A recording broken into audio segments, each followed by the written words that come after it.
Welcome into Fox 10 Midday. It's Thursday, April 24th. I'm Ashlyn Mitchell. Meteorologist Jennifer Lambers joins me live in the studio today. And Jen, it's almost Friday, but what can we expect for our Thursday? We're so close. Yeah, I love it. I love to already hear the word Friday out there. Favorite word. What we're going to notice now is a warming trend because every single day is going to be warmer than the last until we get closer towards Sunday. Yeah, and then by that point, it's going to be record tying or breaking temperatures that are possible.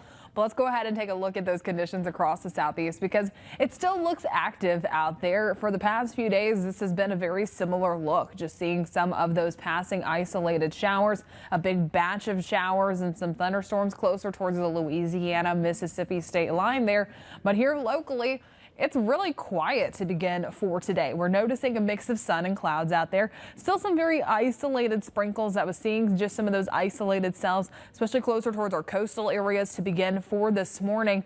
But if you see any of that rain for today, really we're rooting for it. It's going to be good, but the chances are much higher that you don't see anything.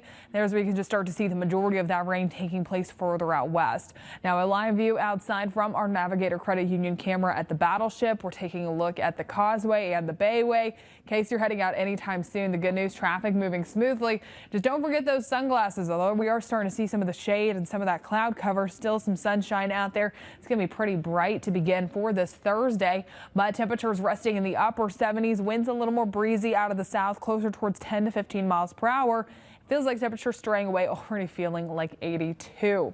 Temperatures all across the Gulf Coast. Everywhere starting to see more of those 80s. Leakesville, Calvert, along with Evergreen, already seeing those 80s, along with portions of Bay Minette.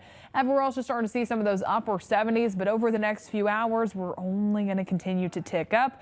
I mentioned each day is going to be warmer than the last, so today really expecting more of those lower to mainly mid 80s later on for this afternoon. Temperature staying steady and staying warm for any of those evening plans that you might have. And then the rain chances. Now these did change in comparison to the last few days. We're starting to feel more like summertime here across the Gulf Coast, so that's why we do have those isolated chances for some showers or thunderstorms every single day until we get closer towards Sunday, when we finally start to see some relief on Monday with a little dip in our temperatures by that point.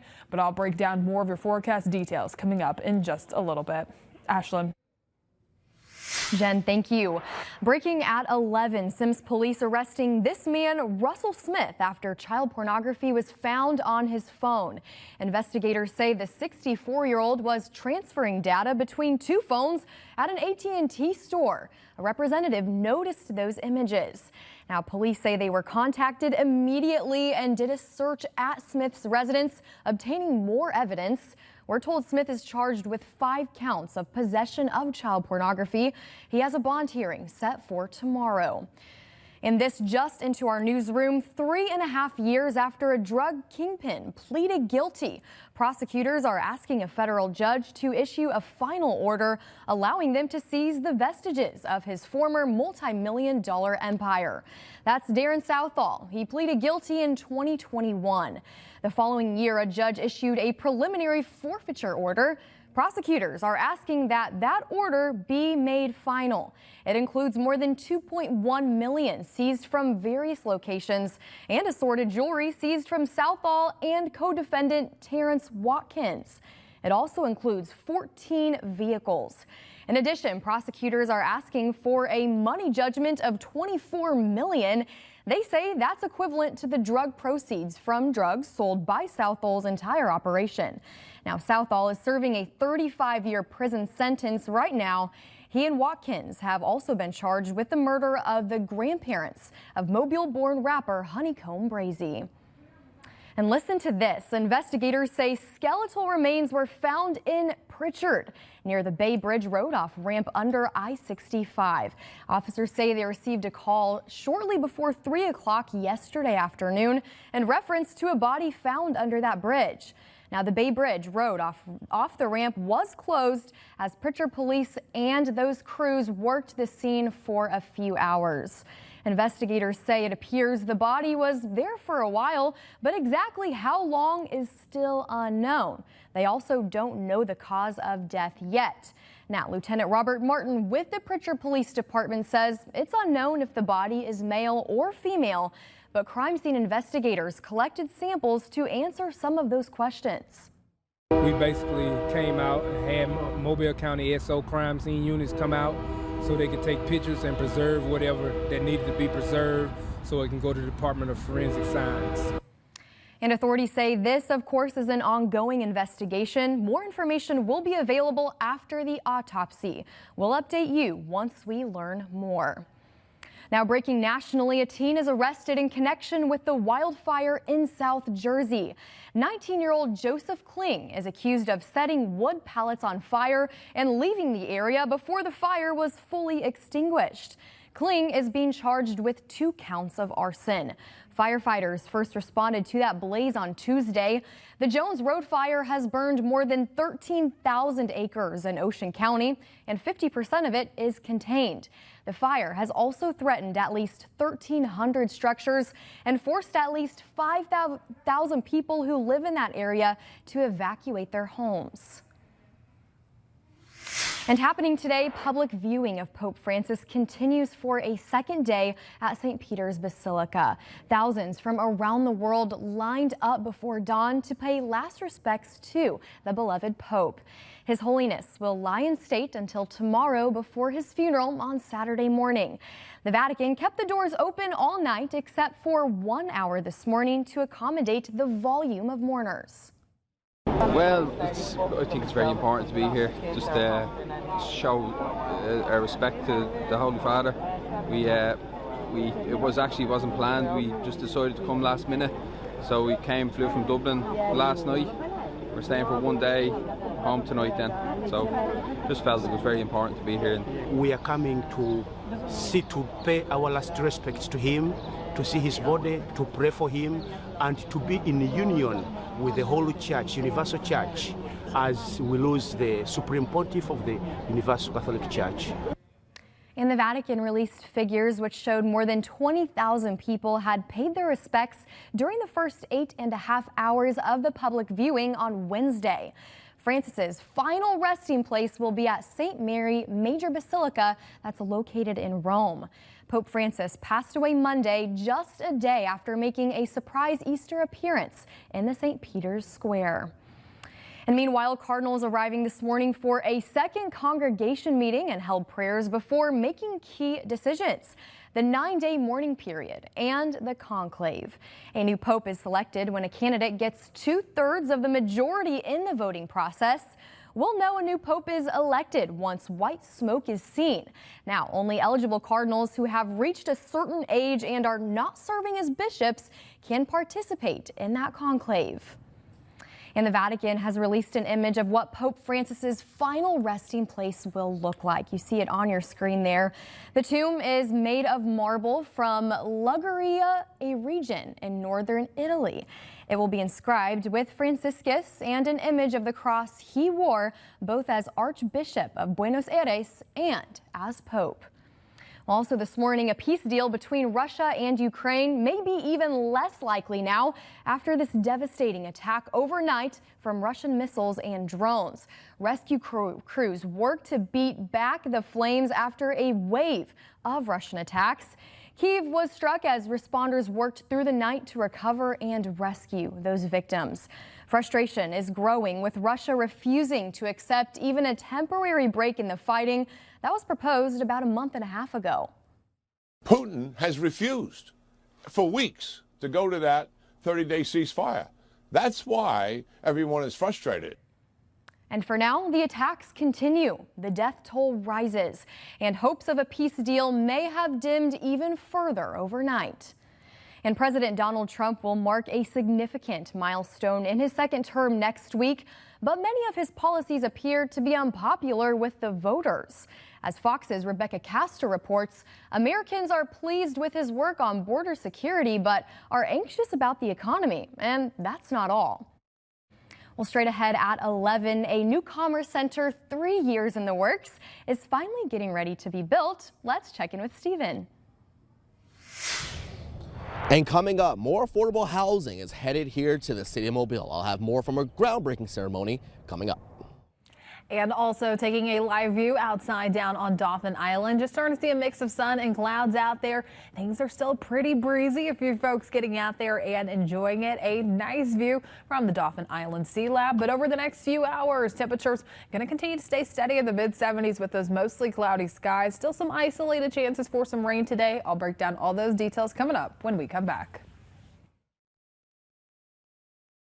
Our Stephen Moody has more on the new effort that will bring dozens of homes to our area. 1, 2, 3, toss. That better? Yay! And with that, the City of Mobile has broken ground on C.J. Small Heights. It's named after City Council President C.J. Small and will bring 23 single-family homes to the Arlington community. The development will be built on the former site of Arlington School and will bring long-term affordability for qualifying families, something that's important to the council president. We grow Mobile from the inside and go out as a great opportunity for the City of Mobile to make sure that we don't have blighted piece of properties here in our city. We are standing on a piece of property that is going to have 23 homes where people will be able to afford their homes and own their own homes. Small was accompanied by his family and other special guests, including Mayor Sandy Stimson. The mayor says affordable housing will be a big part of the future of the Port City. We can talk about all the bricks and mortar projects and repaving and statues and all, but at the end of the day, it comes down to the people. You know, what kind of people want to live in Mobile? Well, what we want is we want folks that want to raise their families here, to live, work, play, pray, you know, in this community. And in order to attract the kind of talent we need for all the industry that's being recruited, you've got to have a quality of life and the type of housing that they would expect anywhere. All homes will include income-based restrictions to help address housing insecurity and support sustainable growth in the area. And these are just 23 of over 700 units being built across the city. That will make an opportunity for we have more investments or having another, 600 some odd units coming to this immediate area for people can have an affordable place to live. Stephen Moody, Fox. A little bit of creativity to brighten your day. How about taking a candle class? Vanessa is exploring the art of candle making with Humble Hope Candle Company. Take a look. Vanessa, you're right. It does smell really good. Vanessa actually just brought her final product into me a second ago. Her scent was the Northern Lights, and it literally smells like the Northern Lights. I can't even explain it, but it's super pretty. Still cooling off a little bit. It's still a little warm, so she wants to point out you do want to be patient if you're going to undertake a hobby like this. But again, more information on that activity will be on our website, fox10tv.com. Well, straight ahead on Fox 10 Midday, it can make your stomach drop seeing police lights in your rearview mirror. But for one Alabama woman, her life actually changed for the better after being pulled over for speeding. That story and more when we come back in just a minute.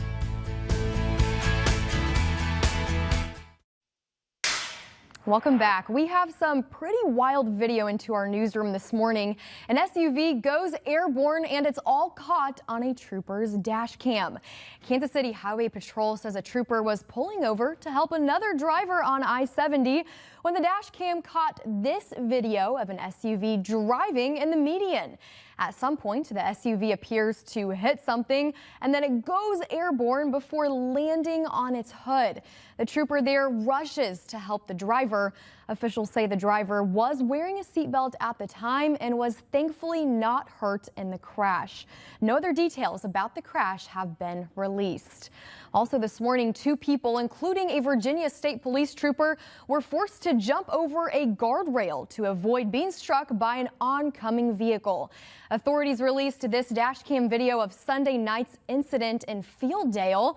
That's on the Virginia-North Carolina border. That intense video shows an SUV crash into a patrol car, which was stopped in the right travel lane while the trooper was assisting a driver with a disabled vehicle. The trooper and the other driver suffered minor injuries as they avoided something potentially much worse. The owner of the Toyota was hospitalized for his injuries and then charged with reckless driving. Police say this serves as a grave reminder for drivers to move over a left lane around police activity and to not get distracted while behind the wheel. And a speeding driver who was pulled over by an Alabama state trooper expected to get a ticket.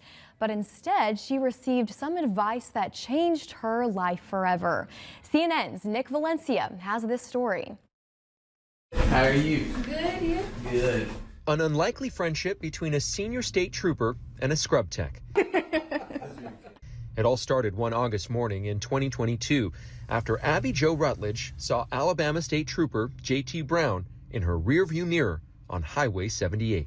So I hit her with my radar just like that. Rutledge was just 20 years old at the time. What was going through your head when you got pulled over? Just that sinking, empty stomach feeling like, oh, man, I'm going to have to pay an expensive ticket. She was shaking very bad. She was super nervous. I was like, hey, we're going to try to win somebody over today. Brown said he decided to take a different approach with Rutledge. The two of them ended up talking for about 10 to 15 minutes. She really didn't have a clue what she wanted to do with her life, and I guess me being a dad, I was like, well, you know what, we need to talk about this. It was him telling me to start my life or else I would get a ticket. Brown let Rutledge off with the warning and advice that changed her life. Promise me you'll go to scrub or nursing school and slow down and I won't give you a ticket. Within hours of being pulled over, you're making the decision to change your life. As soon as I got to where I was going, I called my mother and I said, I need your help to get me in this program. The traffic stop was serendipitous. Rutledge's mom taught Trooper Brown when he was studying to be a surgical tech himself years earlier. Had no clue that her mother was one of my instructors, because me and her mother obviously didn't talk about that. Last year, they were both there to see Rutledge graduate from the surgical technology program in Jasper. When you saw him there show up at your graduation, what did you feel? It was just pure joy and relief, really. I started crying immediately. Rutledge now works as a surgical technician at the University of Alabama Birmingham Hospital. If it wasn't for him, I wouldn't be here. Brown, the father himself, says his job isn't just about protecting, but also serving his community, like on the day he met Rutledge. I want to set an example for my sons. Nick Valencia, CNN, Birmingham, Alabama. Thanks, Jen. American Airlines says it can't forecast the year ahead. Chipotle customers are cutting back on their spending. More restaurants are slimming down their locations. And a special Milano cookie flavor is back for another run. Fox's CJ Papa has today's business headlines. All right, welcome back in this morning. Some breaking news here, Jen. McDonald's is adding its first permanent menu item in 4 years. I'm ready for this one. The fast food chain announced Thursday it is bringing back chicken strips and even introducing a new sauce. I didn't even know they had chicken strips to start with. Well, it will start selling these chicken strips on May 5th. And the chicken tenders will be served in 3 or 4 pieces with the choice of a sauce, including a new creamy chili dip. That dip sounds delicious. Now, chicken strips were pulled from the menu back in 2020. And now that they're back, here's what I'm excited for. McDonald's is one step closer to the return of the fan favorite snack wrap, which is expected this year. I am so excited. The snack wrap uses the same chicken tender for its filling. And Jen, I remember the day snack wraps went away. It was in 2016, and then they completely did away with them in 2020, but I lived on those in high school. I did, yeah. Did you like them too? That was always my after high school snack, was going to get 1 or 2 of those. They had like the ranch and the barbecue ones with just a large Coke, and it was fantastic. The ranch so was my go-to. I need them to still be like the $1.50 that they were back then. You could get like 10 of those. Not that I got 10. I would get like 5 or 6. I know, though. but if they Shame. come back and they're like $4 each, I'm going to be a little sad about that one. We'll see. So hopefully affordable.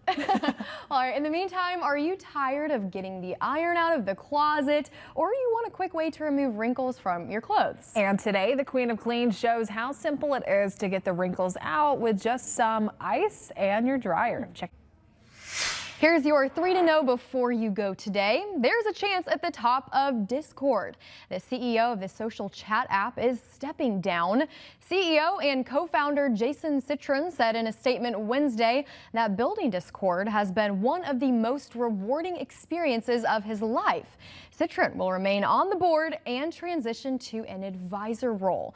Discord announced that a 15-year veteran of the gaming industry, Humam Sakhini, will take over as CEO ahead of a potential public offering. This app is very popular among gamers with more than 200 million users. Now, tennis legend Andre Agassi makes his professional debut into another racket sport next week. Agassi will appear in the U.S. Open Pickleball Championships with the sport's #1 player. The 54-year-old will take the court with 18-year-old Anna Leigh Walters on April 30th in his first pickleball match. Now, Waters didn't have a mixed doubles partner for this year's U.S. Open, which starts Saturday in Naples, Florida. I'll be following this because I'm an avid pickleball fan for sure. Now, she saw videos of Agassi playing pickleball on YouTube and had the idea of playing together. Agassi jokingly said in an interview, quote, "She's probably sick of winning so much, and that's why she called me and asked me to play." Well, finally, a big night for pro football fans. The 2025 NFL Draft kicks off tonight. The big event will be held in Green Bay, Wisconsin this year. So the city is welcoming hundreds of thousands of NFL fans to take in the 3-day affair. The Tennessee Titans will have the first pick in the draft tonight. That will kick off a selection process where 257 college players will be chosen by teams over 7 rounds. You can watch the draft live on ESPN or the NFL Network. And Jen, will you have your eyes on the Kansas City Chiefs draft tonight? What are we thinking? Oh, I have absolutely no clue. I've been a little out of the game lately, but definitely something to check out. I'm ready for the music. That's always what sticks out to me. I'll be following it closely for sure. Have my Kansas City Chiefs red too. See, there you go, ready to go.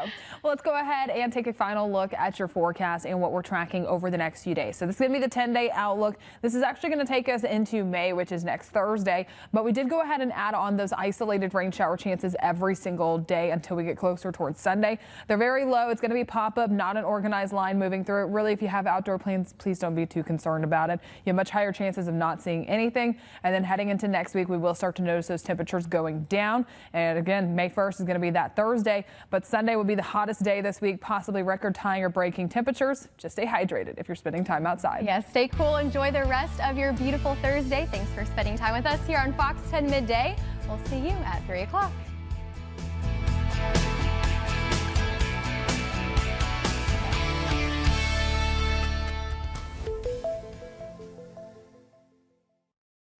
And you know what? I've done that quite a few times with the ice. I can tell you this, though. My dog and my cat are not a fan of it because it can get just a little loud. Well, just a reminder, right now is a great time to go ahead, download the Fox 10 weather app. That way you're staying updated with the forecast, especially with some of these times that we're talking about the potential for rain showers and thunderstorms. If you ever head on over towards the radar option here, you can track along, especially if you're going to be traveling, seeing quite a few showers and thunderstorms closer towards portions of Louisiana and Mississippi. Plus, also, it has a free Futurecast option right in the palm of your hand. Let's go ahead and take a live view outside once again down in Orange Beach. Things are beautiful. I wish I could be at the beach right now. It's stunning out there. A lot of folks on spring break right now. And we are starting to see some improvements down there. Really just seeing some of those single yellow flag or just yellow flags. Temperatures in the upper 70s, feeling more like 81, but that warming trend is on the way. I'm going to have a final look at your full 10-day outlook coming up in just a little bit. For now, a live view outside down on Dauphin Island. We'll be back with 3 to know before you go after this.